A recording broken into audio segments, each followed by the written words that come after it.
Dr. Asansa, you are recognized. Thank you, Mr. Chair. If I may just read to you the resolution number 40 of the CatSU Catanduanes State University Board of Regents series of 2021. Resolved as it is hereby resolved that the President is hereby authorized to commence the application process for the CatSU Agro-Industrial Economic and Processing Zone with the Philippine Economic Zone Authority and other concerned agencies. In fact, Mr. Chair, for the past 4 days, the Honorable Director General of PESA was here with us and the Honorable Congressman Hector Sanchez to personally visit and check the present condition and the requirements vis-a-vis PESA, and she herself spoke in public that she is endorsing the measure being presented by the Honorable Congressman. And in fact, also today, we have been tabled for discussion by the PESA Board of Directors such measure, Mr. Chair. So we can assure you that we have been visited, reviewed, and already checked by the PESA Director General herself, and she came with a team of her own, and they presented the same to the Board of Directors of PESA. Based on the recommendation of the Board of Regents of the Catanduanes State University, in which the Honorable Congressman Hector Sanchez is a member himself. Thank you, Mr. Chair. Thank you. Thank you very much, Dr. Asansa.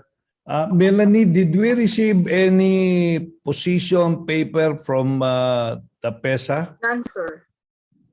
Okay, because there are so many issues here that we have to resolve, like, you know, the incentive to investors, nakalagay dito under Section 6, which would require PESA, and probably in relation to the new law that we have passed in Congress, itong create, it will have impact on these provisions.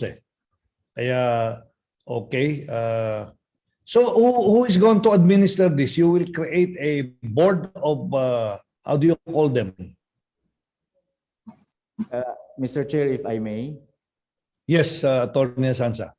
Yes, we are going to have a management board to be approved by the Honorable Board of Regents once the PESA has approved such. And this is not the first time that PESA has done this for a university. In fact, the Batangas State University has already been granted the same as the Knowledge, Innovation, and Science and Technology Park, the KIST in Batangas State U, which is very much similar to the one that is being presented right now, sponsored by our beloved Congressman Hector Sanchez, Mr. Chair. Melanie, do we have a representative from PASOK? Of course, siguro kung nandito si Dr. Tirso Ronquillo, who is also the president of Batangas State University. So we can really do a comparison of this proposal with that of the Batangas State University. Sir, he's still not present. Wala silang written comment dito? None, sir. Oo, kasi medyo masyadong maraming so you have a chairman, you are creating also a position, chairman administrator. So on top of the Board of Regents, or all of these bodies will now be under the Board of Regents of the university? Attorney Asansa or Dr. Asansa? Yes, Mr. Chair, the Board of Regents will be the governing board, overall governing entity to oversee the operations of the economic zone. So in that case, you will be amending the charter of the Catanduanes State University, because this is not included as an additional function of the Catanduanes State University. Actually, if I may, Mr. Chair, Yes, uh, please. the charter itself of the Catanduanes State University states that the university, under its corporate powers, is authorized to manage its resources. And this is a creative way of actually managing the resources, especially the idle lands of the university, in which case is similar to the one done or has been adopted by the Batangas State University, where they also declared the idle lands as part of the KIST or the economic zone, thereby allowing locators to stay within the university. And if I may explain, Mr. Chair, the CREATE law as well as all the PESA rules on incentives are adopted into the proposal. And therefore, there will be no violation whatsoever of any existing laws in terms of the incentives given to locators in the economic zone. Basically, what the PESA, during the review that it has done for the past 4 days that they were here, they emphasized that this is basically just an implementation of what they have and they have been doing for PESA even after the CREATE law has been passed. So I can assure you, Mr. Chair, that we will be abiding with those laws in terms of the incentives given to the economic zone locators. Prior to my becoming the president of the university, I've been in the IT BPO for more than 30 years, and we have been dealing with the PESA for the longest time. That is why basically when we crafted the proposal, which the Honorable Congressman of Catanduanes, Representative Hector Sanchez, is proposing, we made sure that we are consistent with all the existing laws, even after the CREATE law has been passed. Thank you, Mr. Chair. So, there are so many agencies that will be affected by this proposed bill, no? You are also creating the Catanduanes State University State Management Authority. Kasama rin dito. And other functions as they are defined here will encroach to the other agencies of government. You even included here yung, of course, follow the Bangko Sentral. And I don't know how will this work with the in the CatSU. Ito, existing laws and regulations of Bangko Sentral shall apply to banks and financial institutions to be established in the CatSU economic zone, such as those governing foreign exchange and other concurrent. So, in all of this, ang automatic mag-create ito ng mga bangko sa inyo. Meron ba tayong ano dito, Melanie, did we invite Central Bank? Kasi marami kasing mga organizations dito na gusto nating isama rito eh. Bureau of Customs will also be involved here because you will have items that will go into the export zone under the Catanduanes State University. Yes, sir, we invited those agencies, but they did not confirm nor sent their position papers.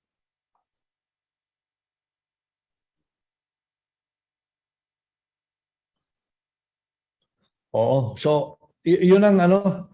Then you will be adding additional capitalization of 1 billion pesos.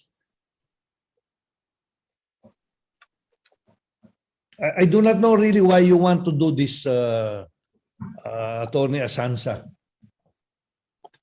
Ano bang ano natin dito? Yun nga, yung lote lang ang gusto nyo, ano, ilang bang hektarya ang yung Catanduanes State University? How many? We have, Mr. Chair, if I may. Yeah, please. We have about 335 hectares of land, Mr. Chair. And what is occupied now by Catanduanes State University and utilized, mga ilan yon? Mga ilan? we are utilizing basically just about 20 to 25% of the land, Mr. Chair, in 2 campuses. Do you think the Board of Regents will have all the time, the authority to supervise all of this?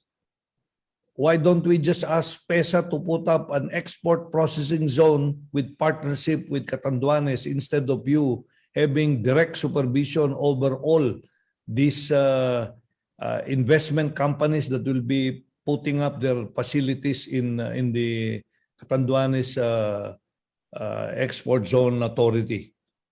Mr. Chair, if I may explain,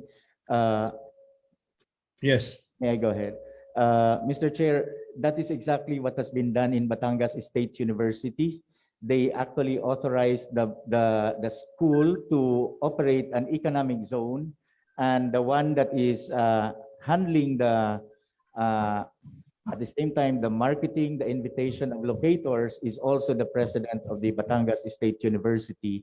And once the locators are in, we do have a management organization that will be attending to that.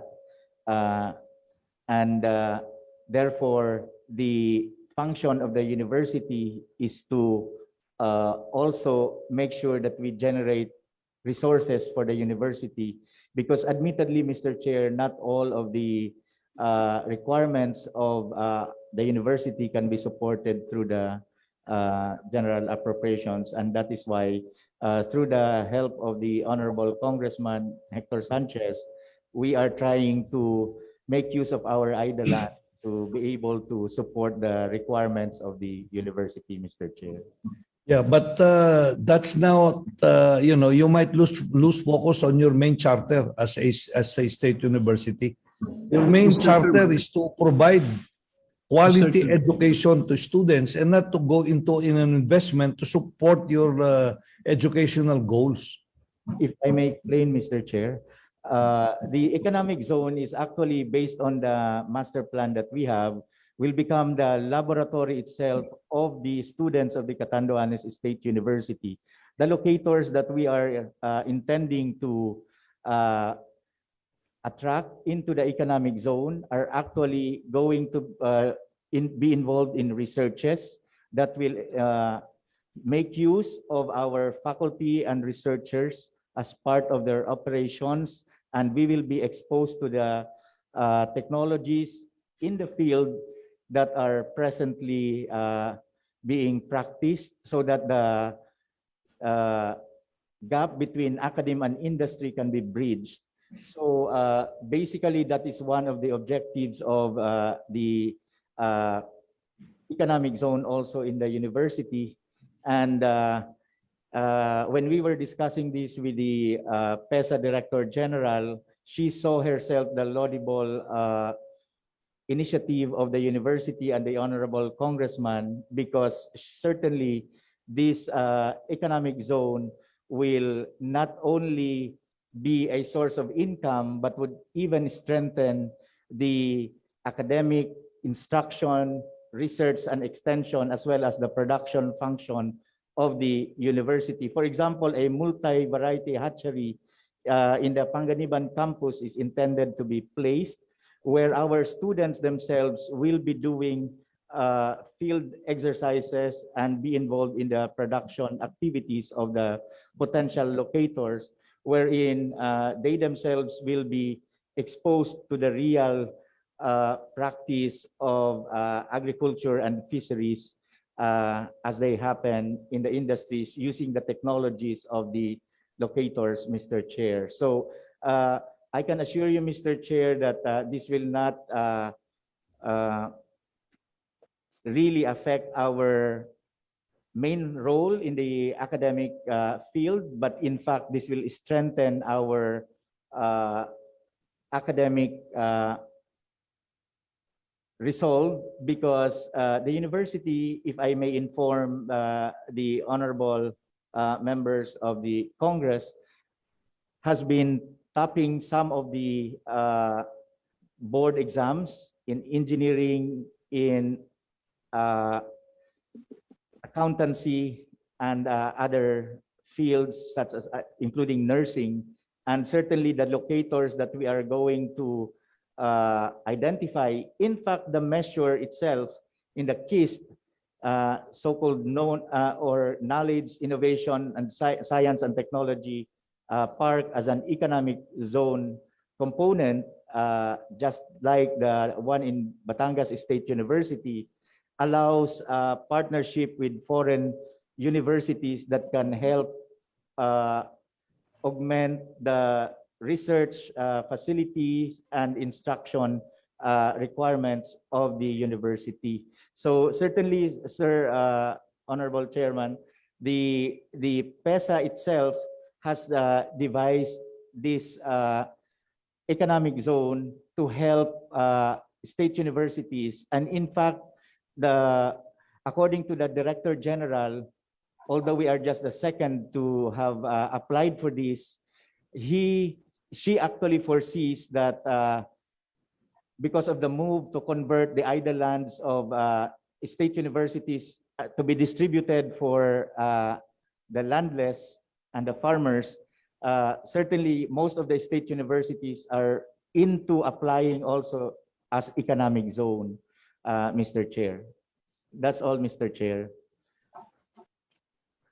You know, honestly, I want to understand what Batangas State University did, no? But they never went to Congress to apply for a similar bill such as yours, no? Yun lang. And there's so many issues that I think should be addressed here before we even go into the final approval of this bill, considering that there's so many departments that are going to be involved in the execution once this bill is passed. And there are several issues, you know. So these companies that you are referring to here will be coming into the zone are foreign companies. These are not local companies. Most of them, Mr. Chair, are foreign companies that are wanting to locate in an economic zone, and we are being matched by the PESA. That is why the PESA Director General herself visited.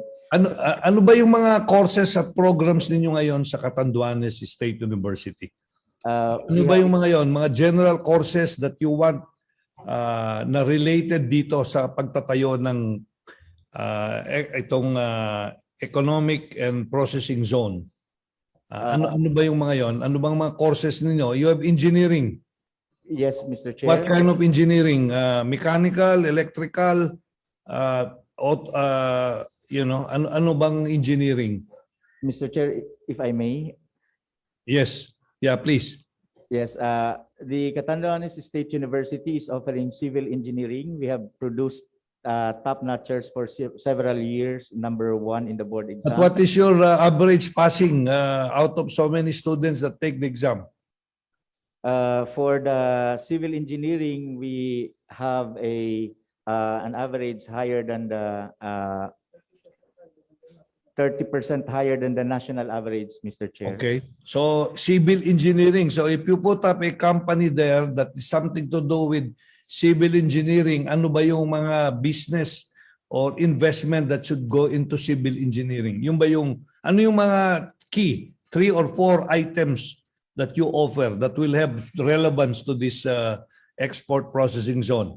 The first one, of course, Mr. Chair, is agriculture. Agriculture. Will the place be conducive to farming, yung lugar ninyo? Yes po. We are kayo doon. So what you do in agriculture, you will bring companies that will go into corporate farming.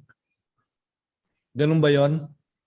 They will, Mr. Chair, if I may, they will locate here to help us process our existing agricultural products such as abaca and rice, coconut, and tiger grass, Mr. Chair. For example, tiger grass here is being used mainly as walis tingting, which sells at 100 pesos. But we have information through research that Laurier, for example, an international organization, is actually making use of the extract of tiger grass and selling one vial at 1,400 pesos for beauty and wellness purposes. And should they locate here after we become an economic zone, surely this will help our students in the not only in the research side, but also help provide livelihood for our residents here in the island, Mr. Chair. So yung sa inyo, meron kayong BS Agriculture dyan sa sa current ngayon, Yes sa po. Catanduanes State University. You have agriculture, BS Agriculture. Yes po, and also BS. And how many students do you have there in BS Agriculture? Right now we have about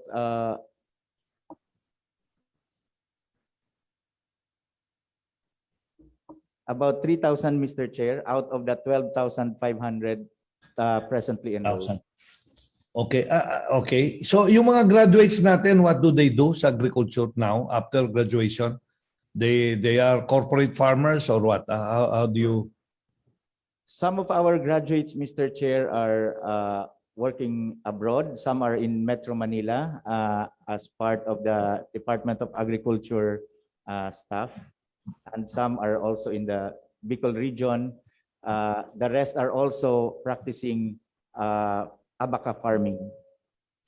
Okay. So ang gusto nyo rito, the production will continue, but these agricultural products will be processed into finished products, and you need a company that will, probably go into the production and processing of these products or these items. That is right, Mr. Tate. Just to illustrate, Mr. Chair, the abaca once sold here in the island by the buyers, they buy it at 1 peso or 100 pesos per kilo. And they return to the island in the form of the barong Tagalog material already at 2,400. So imagine if we process that here and sell that, then therefore the residents of the island will be the ones to benefit more from these processed products of the island. So can you not do that now without an export processing zone in your university? Right now, if I may, Mr. Chair, right now we are not able to do that. Also, the abaca is a material used by Japan for a specialty paper as part of their money, the yen. They print yen using 30% abaca. And if we have the processing zone here, we can do that. And also the abaca is used by Mercedes-Benz in the processing of their materials. It's light material. Sir, abaca is the strongest natural fiber in the whole world. And if they are processed properly, Mercedes able to use it as an alternative material in the automobile industry, which uses glass. And they have the research that using this partly as a material is a good substitute. And if we are able to attract locators here, which they will process it here, and then we export it through the economic zone, then surely the tremendous economic benefit to the island of Catanduanes would be felt in the whole of the island. And as a research component, our students and faculty members and researchers in partnership with the locators will be able to also experience a lot of intellectual growth as well as research enhancement in terms of their capabilities, Mr. Chair. Just like what I said earlier, I'm little bit, it's a good program, but if we can just have one export processing zone or Philippine Export Zone Authority in Catanduanes, and side by side, you will work with them, but not under itong PESA sa Catanduanes State University. Kasi ang function ninyo is different eh. Can you imagine you'll be saddled with all these concerns and you have, I don't know if you have all the talents to do this. and the managerial technical expertise. Can you Mr. Chairman. handling all of this? Yes, Mr. Chairman. yes, Cong Sanchez, Hector, yeah. Yeah, I just want to clear section 20, and this is regarding supervision. Yes, The one that Cong. we are creating. Yes, Mr. Chairman. The Catanduanes State University Agro-Industrial Economic and Processing Zone shall be under the direct control and supervision of the Philippine Economic Zone Authority. It is very clear, Mr. Chairman, that the policy direction and coordination will be under the PISA Authority. So there is no conflict, Mr. Chairman. No, but you are going to put up the Catanduanes State University Agro-Industrial Economic and Processing Zone. That's what I'm saying. If you can just have another zone named after the university, that will be okay. And it will be under the umbrella of the overall Philippine Export Zone Authority, which is the case right now. For example, here in Baguio, we have Baguio City Export Processing Zone. And this is under the Philippine Export Zone Authority. And the direction, guidelines, policies, and procedures are all defined by law, yung ganon. Ngayon, kung lalagay pa natin, ang gusto nyo ngayon, magtayo kayo ng isang, why don't we make it separate from the state university? Actually, Mr. Chairman, the concept is, of course, totally different. Meaning, it was just named to Catanduanes State University because the landowner is the Catanduanes State University. Yeah. So we are establishing an agro-industrial economic zone or processing zone within the campus, Mr. Chair. And we will invite investor for this. Can you not make it separate from the Catanduanes State University? That's what I'm saying. This is a separate, Mr. Chairman. So separate yan. Pero anong role ng state university doon? Magkaroon kayo ng partnership in terms of research siguro, extension service, yung ganon. Kasi there are so many functions here that would require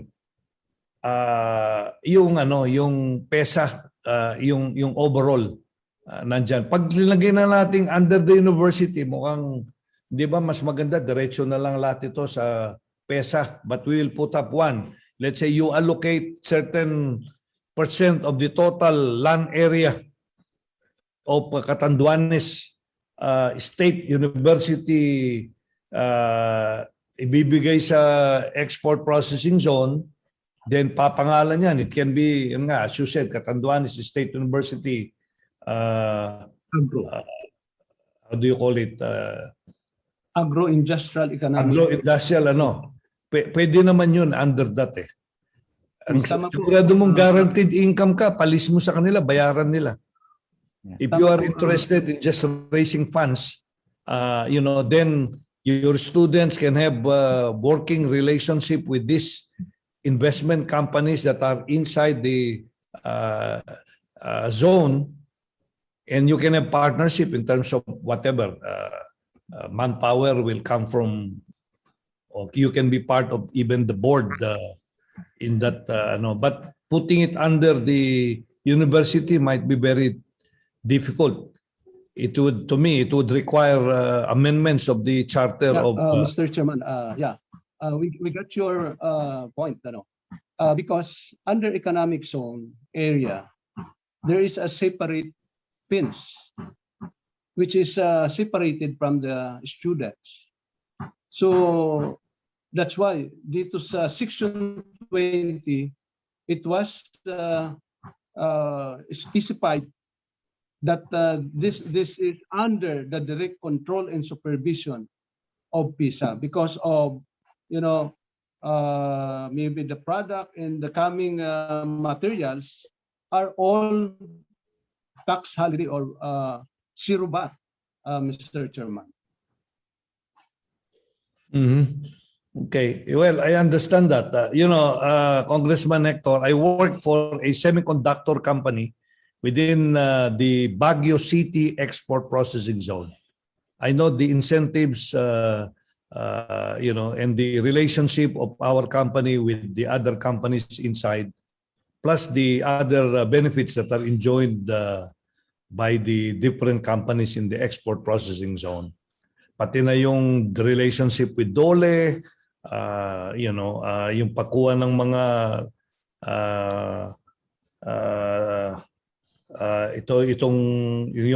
employment permit coming from the Department of Justice and so forth and so on. And I'm sure yung iba rito nakalagay naman dito no? So instead of I do not know, you want to put this under the lahat ito will be itong Catanduanes State University Agro-Industrial Economic and Processing Zone. Ito yung kini-create natin. Di ba? Yes, that's right. Tama po, Mr. Chairman. O kasi ang, ito Catanduanes State Agri-Economic and Processing Zone. In pursuance of the foregoing declared policy, so parang export processing zone lang ito. But it is named after the university. Yes, Nakalagay because dito. Mr. Chairman, the owner of the lot or the property is owned by the University. University. Yes, sir. Okay, so ganun yun. It will not be under the university, but it will be called, ito kasi nakalagay dito kasi ang gagawin dito, the Catanduanes State University will create a Catanduanes State University State Management Authority.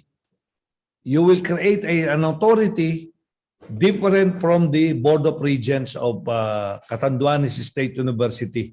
Tapos the Economic and Processing Zone will now be managed and operated by that authority.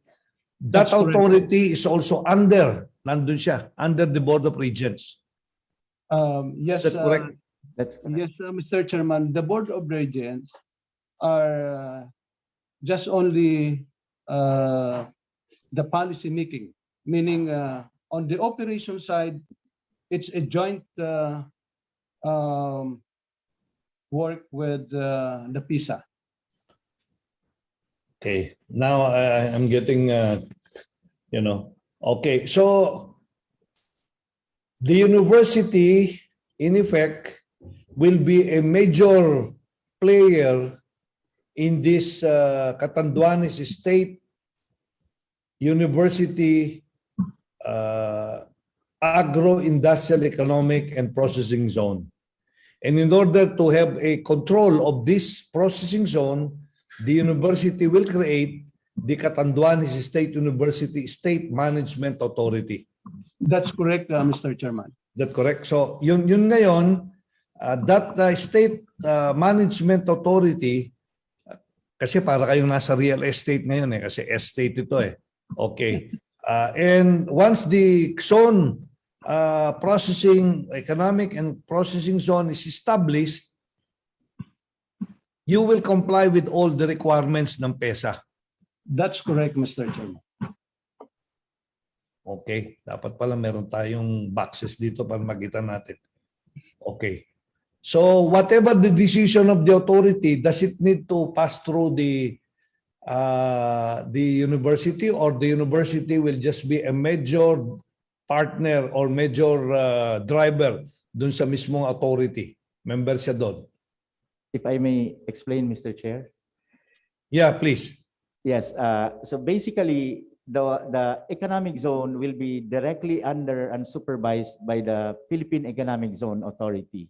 Yeah, which is the case right now. Yes, that's the case right now, and that's going to happen here in the economic zone. Basically, so that, as you said, we will not be leaving behind the main role of the university on the academic side. We will be forming this management or estate management unit Authority. that will be directly interfacing with PESA with all its concerns so that everything will be complied by the university and by the locators with all the PESA requirements.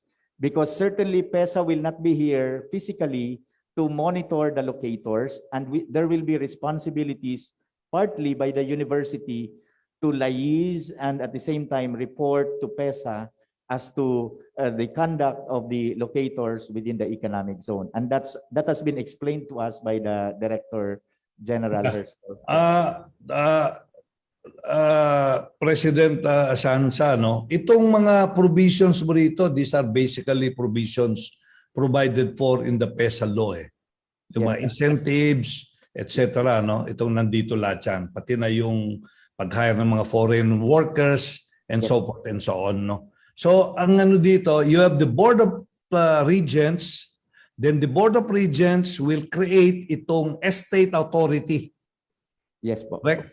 And the estate authority will organize itong Ecozone within the property of the Catanduanes State University. Yes po, in accordance with the PESA guidelines. Yes, with the PESA law. So yun ang palagay ko ang maliwanag ngayon. Mabuti na klaro natin yan with all the questions I've been raising. So it's another entity because you own the property, you want to have control of those that are coming in, and you will leverage with them by ensuring that your talents in the university will be utilized, if you may. Yes No? po. By research, yung ganon, yung mga estudyante nyo, mga professor ninyo, and so forth and so on. And at the same time, all those that will be coming in will enjoy the benefits of being in the zone, because all the benefits as provided by law under the PESA law will be enjoyed by them. Parang Yes. ganon ang ano natin. Yes po, Mr. Chair. In a very simplistic way, it will be like the UP Ayala Techno Hub. Huwag mo nang ano yun kasi iba. The Ayala Techno Hub is an economic zone also. That is why the locators there, the IT BPOs locating at the UP Ayala Techno Hub are enjoying all the PESA incentives. But Yes, even yung mga call centers in Manila, they are enjoying the PESA. yes Even po. if they are in Metro Manila.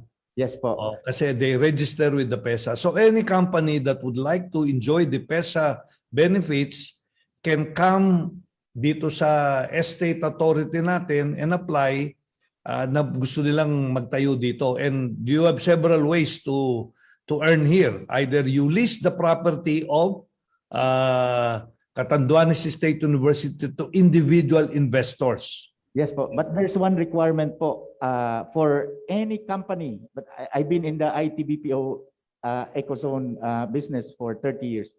Before I can form or register with PESA as an Ecozone registered company, I have to locate in an Ecozone. Yes. Building or Yes. land. Correct. Or not only that, or you can locate it anywhere in the world as long as it's declared that sa PESA area by PESA. You're right Yeah. po, Mr. Chair. Yes. Yung ganun eh. Pwedeng kahit saan yan pwede. Basta within the country and it is declared. And you will have a custom banded warehouse within PESA. Parang ganun yung ano. Yes po. Mr. Oh, okay. Then you have all the requirements. May BIR ka dyan, meron kang Bureau of Customs, etc. Okay. Now I got it. Mr. Chairman. Yeah. Cong Hector. Yes, sir.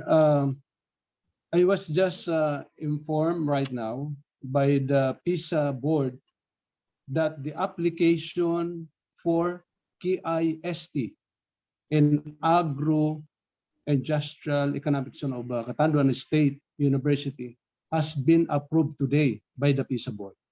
Yes. Ayun. So, yes, sir. So, So you don't need this law. You don't need this bill.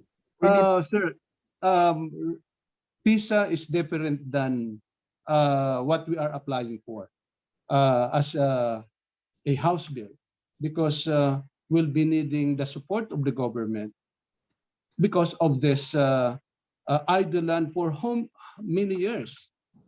Imagine, sir, 50 years without nothing.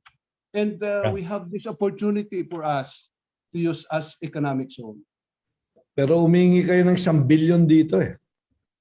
Pwede naman boss tawaran yan. Yeah. Okay. Sige, I think the committee on APRO, when we go there, Cong Hector, Yes, sir. we can talk about that further.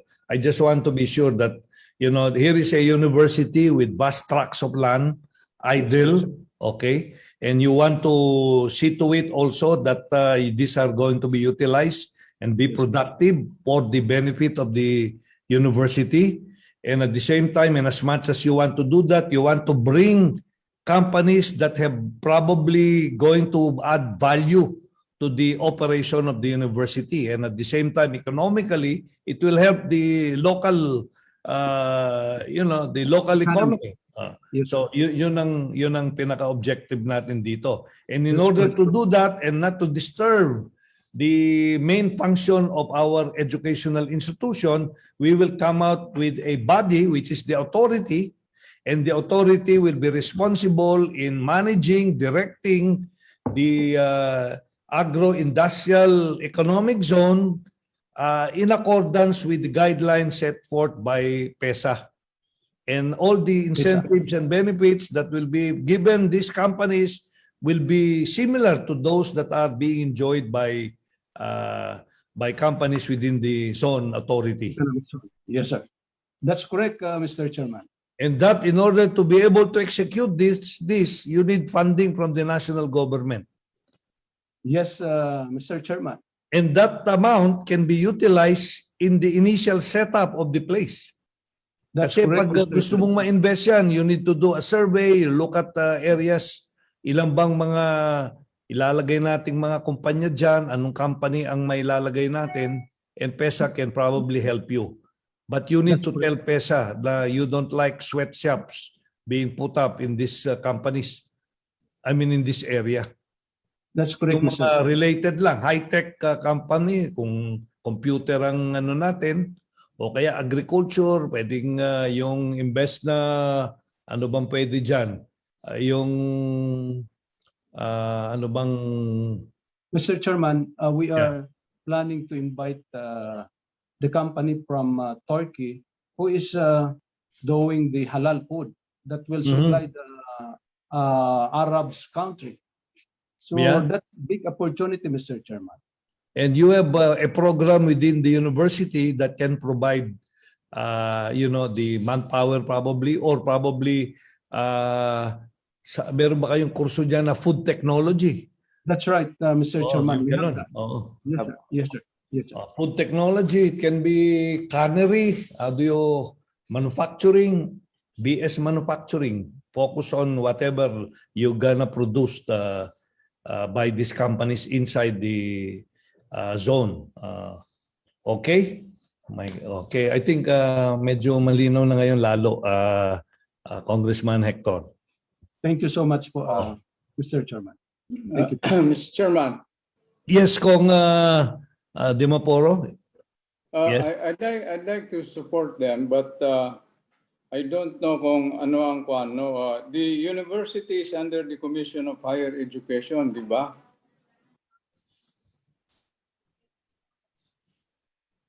That's right. That's correct, Kong Yes. Abdullah. It being under the commission, siguro may mga policy ang commission dyan. Maybe it's better for the university to create a corporation owned and run by the university and then apply sa PESA. Kong Dimaporo, what they propose here is there will be an authority created by the university once this is established, itong Catanduanes State, ang tawag nila doon, Catanduanes State University Estate Management Authority. And this authority will be the one to handle this particular zone. And the handling of the zone will be in accordance with the existing laws related to PESA. Okay, so that's okay. It's the same as creating a corporation. Yes, yes. Yes. Yes. So it will have its own legal personality, no? Tapos Yes. dito, you are going to create, meron chairman, SUC President, Vice Chairman from Board of Members, pati governor dito, okay, mga domestic investors. Siguro i-review natin itong mga members of the authority. We might, we might approve this in principle, but we can do some amendments here, Kong Hector. I agree, Mr. Chairman. Yeah. Or you want another meeting where we can bring all these other organizations here that you mentioned in the bill? I think, Mr. Chairman, as you, so that to, the fast track the approval, as you mentioned, maybe we can just have it discussed on the plenary. But we can initially approve this measures, Mr. Chairman. Mr. Chair, Yes, Kong Jun? Mr. Chair, just a short query lang. Yes. Since sa committee natin is yung mga Committee on Higher Technical Education are dealing with issues and other concerns. But ito lang, personal ko lang, opinion, hindi ba kailangan natin na i-discuss this with other committees like the Committee on Economic Affairs. Economic Affairs. Yeah. Kailangan natin yan, Kong Jun, kasi we are creating a zone, economic zone within the university. So Yes, probably this is not simply under the jurisdiction of the Committee on Higher and Technical Education, because all economic zones in the country, once they are proposed in Congress, the Committee on Economic Affairs is involved. And I'm sure there will be no problem with the committee kasi this is a very nice, a proposal integrating education and economic zone to utilize both or to leverage the resources of the university and also the economic zones. So having said that, probably we need to invite the Committee on Economic Affairs to join us in the next discussion on this particular proposal. But I don't have any objection before ako in principle I don't have any problem with the bill. But you're right, Kong Jun, we need to hear from the Committee on Economic Affairs chaired by Kong Sharon Green. Thank you, Mr. Chair. Mr. Chair, just a short manifestation with the due indulgence of the main author, if this representation can also be made a co-author of this particular bill. I Mr. accept, Chair. Mr. Chairman. And this all members present for that matter, Kong Hector. Yes, approve, Mr. Chairman. Okay. So what is the pleasure of the body now? Would you like that I call another meeting? Will include the Committee on Economic Affairs? Mr. Chair. Yeah. Kong Sangkopan, yes. Yes, being one of the vice chairperson of the Committee on Economic Affairs, I would really suggest that this committee call for another meeting jointly with the Committee on Economic Affairs. Okay, if we are to include other institutions, particularly institutions that pertains to the economic affairs of the country, it would be best if we bring them on board this early on while we are finalizing the bill, and probably that would lead to a better enhanced and a better piece of legislation. And I also manifest my intention to be co-author if the honorable author would be amenable to that. Thank you, Mr. Chair. I accept, Mr. Chairman. Thank you. So can you put that into motion, Kong Sangkopan? Yes, I move, Mr. Chair, that we call for another meeting on this particular piece of legislation, if we could possibly jointly held the meeting with the Committee on Economic Affairs. I so move, Mr. Chair. Any second? I second the motion, Mr. Chairman. Okay, so there is a motion duly seconded that we defer action on this particular bill, but call for a meeting with the Committee on Economic Affairs, and probably after deliberation there, we can approve this piece of legislation proposed by Congressman Hector Sanchez, and that all members present be already included as co-authors of this bill. Hearing no objection, motion carried. Thank you so much, Mr. Chairman. Okay. Thank you. I think maliwanag na. I think we can proceed with this.